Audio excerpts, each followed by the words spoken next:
छत्तीसगढ़ की खबर के साथ, जहां आज कांग्रेस अब अपना घोषणा पत्र जारी कर सकती है। तो दोपहर 2 बजे कॉन्फ्रेंस की जाएगी और कॉन्फ्रेंस के दौरान कांग्रेस अपना घोषणा पत्र जारी करेगी। सभी संभागों में वरिष्ठ नेता घोषणा पत्र जारी करेंगे।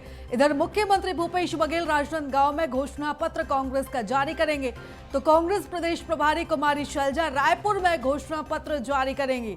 पीसीसी चीफ दीपक बैज बस्तर में, तो इधर उप मुख्यमंत्री टीएस सिंहदेव भी घोषणा पत्र जारी करेंगे। वरिष्ठ नेता डॉक्टर चरणदास महंत बिलासपुर, ताम्रध्वज साहू दुर्ग, मोहम्मद अकबर कवर्धा से घोषणा पत्र जारी करेंगे। तो बता दें कि 20 बिंदुओं का घोषणा पत्र हो सकता है और छत्तीसगढ़ कांग्रेस का आज घोषणा पत्र आ सकता है। तो हर वर्ग के सुझाव पर पहले चर्चा हुई और उसके आधार पर अब ये जो घोषणा पत्र है इसको तैयार किया गया है। महिला युवाओं पर खास फोकस इसमें रह सकता है, खास तौर पर किसानों के लिए भी खास फोकस रह सकता है। तो बता दें कि 2 बजे कॉन्फ्रेंसिंग होगी और उसके माध्यम से इसको जारी किया जाएगा। तो अलग अलग जगहों से जारी किया जाएगा और बता दें कि जहां पर सीएम भूपेश बघेल राजनांदगांव से जारी करेंगे, तो इधर प्रदेश प्रभारी कुमारी शैलजा रायपुर से जारी करेंगी। तो सभी संभागों से घोषणा पत्र को जारी किया जाएगा और इसकी जिम्मेदारी भी सभी नेताओं को दे दी गई है। जैसे मुख्यमंत्री भूपेश बघेल राजनांदगांव, कांग्रेस प्रदेश प्रभारी कुमारी शैलजा रायपुर से घोषणा पत्र जारी करेंगी। तो इधर बता दें कि अलग अलग जगहों से इसको जारी किया जाएगा। तो 20 बिंदुओं का घोषणा पत्र हो सकता है। मोहम्मद अकबर कवर्धा से, ताम्रध्वज साहू दुर्ग से और डॉक्टर चरणदास महंत बिलासपुर से घोषणा पत्र जारी करेंगे। तो उप मुख्यमंत्री टीएस सिंहदेव सरगुजा से, दीपक बैज बस्तर से घोषणा पत्र जारी करेंगे। और इस खबर पर ज्यादा जानकारी ले लेते हैं, हमारे साथ संवाददाता दामिनी बंजारे जुड़ चुकी है। दामिनी, आज कांग्रेस का घोषणा पत्र आ रहा है, क्या कुछ प्रमुख बिंदु हो सकते हैं? महिलाएं, युवा, किसानों पर भी तो खास फोकस रहेगा ही, इसके अलावा क्या कुछ बीजेपी को काट देने की कोशिश? देखिए, आपको बता दें कांग्रेस आज अपना घोषणा पत्र जारी करेगी, जिसे लेकर जोरों शोरों से जो तैयारियां हैं वो कांग्रेस की ओर से की जा रही है। और आपको बता दें कि ये जो घोषणा पत्र है वो एक साथ अलग अलग विभिन्न जो जिले हैं वहां पर जारी किए जाएंगे, जिसमें जो है रायपुर से कुमारी शैलजा जो कि प्रदेश प्रभारी है वो रायपुर में घोषणा पत्र जारी करेगी। मुख्यमंत्री भूपेश बघेल राजनांदगांव में जो है घोषणा पत्र जारी करेंगे। टीएस सिंहदेव जो है वो सरगुजा में जो है अपना घोषणा पत्र जारी करेंगे। और साथ ही जो मोहम्मद अकबर है जो कि अध्यक्ष है घोषणा पत्र समिति के, वह जो है वो अपना घोषणा पत्र कवर्धा में जारी करने वाले हैं, जो कि बेहद ही खास उनका यह दौरा माना जा रहा है।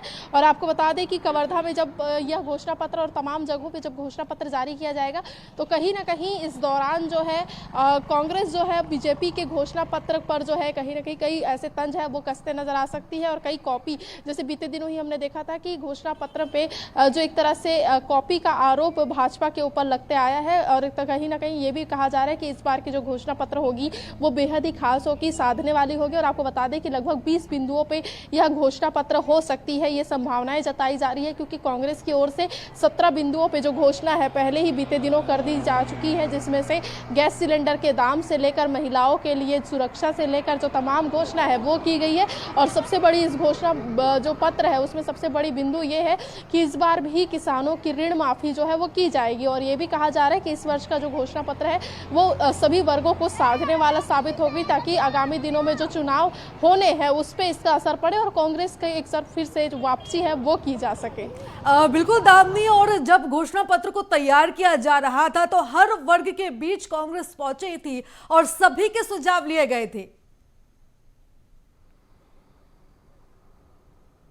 देखिए, कांग्रेस की ओर से चाहे भाजपा की ओर से अगर हम बात करेंगे घोषणा पत्र तैयार करने की, तो लगातार अलग अलग जगहों पे वह जाकर जो है लोगों की राय ली गई थी। और राय लेने के साथ ही क्या बिंदुओं को इनमें रखना चाहिए, इसे लेकर जो चर्चाएं हैं वो की गई थी। बीते दिनों हमने देखा था कि जब राहुल गांधी का दौरा हुआ था, प्रियंका गांधी का दौरा हुआ था, तब बड़ी घोषणाएं वो करते नजर आए थे। मल्लिकार्जुन खड़गे का जब दौरा हुआ था तब वह घोषणा करते नजर आए थे। और आपको बता दें कि लगभग 17 घोषणाएं जो है कांग्रेस की ओर से की गई है। और इस वर्ष जो घोषणा पत्र आएगा ये आसार है कि 20 बिंदुओं पर ये घोषणा पत्र जारी हो सकता है, क्योंकि बीजेपी का जो घोषणा पत्र है वो भी लगभग 20 से 21 बिंदुओं पर ही घोषणा पत्र उनके द्वारा जारी किया गया था, जिसमें रामलला के दर्शन के साथ साथ तमाम जो चीज़ें हैं वो रखी गई थी। मतलब धार्मिक रूप से घोषणा पत्र को भी जोड़ा गया था और एक तरह से युवाओं से भी जो है वो घोषणा पत्र को जोड़ा गया था, जिसमें पीएससी के जांच समेत तमाम विषय थे।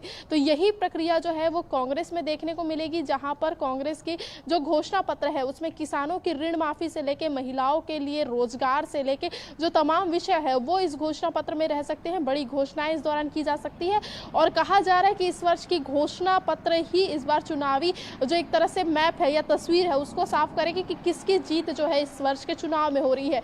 तो आपको बता दें कि 2018 का जब चुनाव हुआ था तो कांग्रेस के लिए सबसे खास था उनका घोषणा पत्र, क्योंकि 2018 में 36 वादे कांग्रेस ने किए थे और 36 वादों में कई बड़ी वादे जो है वो किए गए थे, जिसकी वजह से कांग्रेस की सरकार यहाँ पे आई थी। तो इस वर्ष भी कांग्रेस के और भाजपा में दोनों में ही घोषणा पत्र बड़ी भूमिका निभा सकती है चुनाव जिताने के लिए। बिल्कुल दामिनी, और घोषणा पत्र की बेहद ही महत्वपूर्ण भूमिका इस इलेक्शन में हमें देखने को मिल रही है। अब देखना होगा कि जब घोषणा पत्र आता है कांग्रेस का तो कौन कौन से मुद्दे होते हैं जो उसमें सम्मिलित किए जा सकते हैं। फिलहाल तमाम जानकारी के लिए, चर्चा के लिए बहुत धन्यवाद आपका।